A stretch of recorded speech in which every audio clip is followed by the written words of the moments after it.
because there's not been a proper one in 2,000 years. 2 Peter chapter 3, verse 8. But beloved, be not ignorant of this one thing, that one day is with Yahovah as 1,000 years, and 1,000 years is one day. So for the past 2,000 years since Yeshua died and resurrected and now is seated at the right hand of the Father, the whole Christian church was supposed to keep the 10 Commandments, keep the Rainbow Covenant, and fulfill the royal law, which is to love your neighbor as yourself. I haven't been doing that. Now, since 2008, Israel has been popping up out of the grass, as it's written here in Isaiah 44. Hear now, O Jacob, my servant, and Israel, whom I have chosen. Thus saith Yahovah, that made thee, and formed thee from the womb, which will help thee. Fear not, O Jacob, my servant, and thou Jeshurun, whom I have chosen. For I will pour water upon him that is thirsty, and floods upon the dry ground. I will pour my spirit upon thy seed, and my blessing upon thine offspring. And they shall spring up as among the grass, as willows by the watercourse.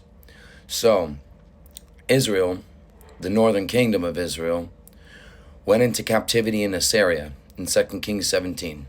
They were dispersed to the four corners of the earth because they never came back from captivity. They were lost sheep. Okay? Yeshua Messiah says, I come not but for the lost sheep under the northern tribes of Israel. Now Judah went into captivity into Babylon during Daniel's time. Okay? They returned. They're back in the land. Judah's back in the land with Benjamin.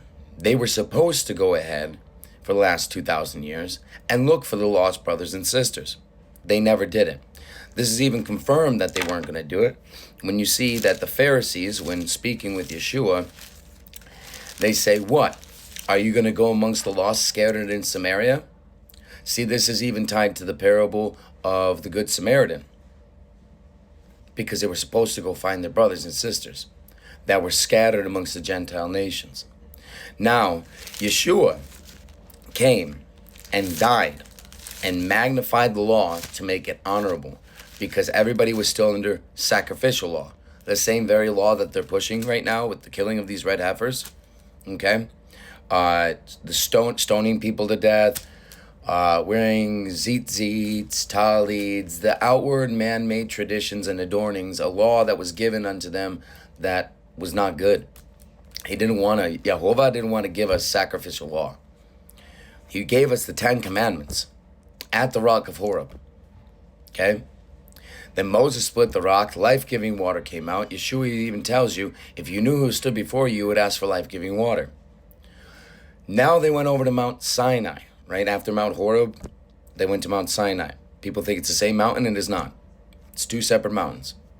At Mount Sinai, Moses goes up to receive the written tablets, because he got the written tablets, and then the handwritten ordinances, because God knew that they were going to go ahead and worship a golden calf. And that's exactly what they did. Because the stone tablets were written by the finger of God, which is then tied to Yeshua going ahead and saying, if I come casting out devils by the finger of God, no doubt the kingdom of God has come upon you. It says, resist the devil and he will flee from you. He must flee from you. Now, how do you resist him? By the conviction, the grace, divine influence upon your heart, through faith, which is obedience and belief. To obey what? Your own vain imagination? Your own self-righteousness? No. To obey the 10 Commandments. The finger of God wrote those down on the 2 tablets of stone. Now, there was another law that was written. Sacrificial law, because they wanted to worship the golden calf, which is likened unto the Ashtaroth pole, which is likened unto the Christmas tree. It's the modern day Christmas tree. So the northern kingdom was divorced by God for celebrating Christmas in 2 Kings 17. Why the heck would the Christian church go ahead and think that they can go ahead and do the same thing and not be destroyed, cut off, and divorced? And then what did Judah just do in the land? A gargantuan Christmas tree right in the land.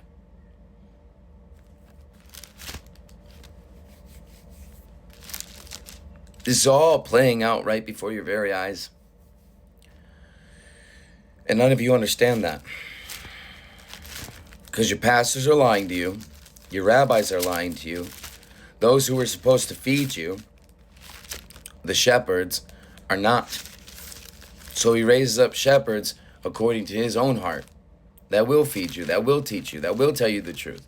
And they're not going to be wearing cufflinks. They're not going to be schmoosy-woosy guys. They're not going to make you feel good. They're going to tell you the truth, whether you hear or whether you forbear. Because that's Ezekiel 2 and 3. Then even in 33, he says, Son of man, if I send a sword upon the land and you don't tell nobody, their blood's on your hands. But you better go tell them. Whether they hear, whether they forbear. So Deuteronomy 31, and it came to pass when Moses had made an end of the writings of the words of this law in a book until they were finished. So that's the handwritten ordinances. Touch not, taste not, handle not. Let's go over to Ephesians real quick. Ephesians.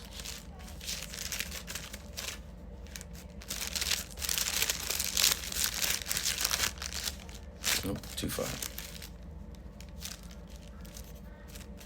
Right here. Ephesians chapter 2. Wherefore remember that ye being in times past Gentiles in the flesh, because the sign of being an Israelite back then was to cut off the foreskin of your Johnson. You don't need to do that anymore, though so many people are still doing that.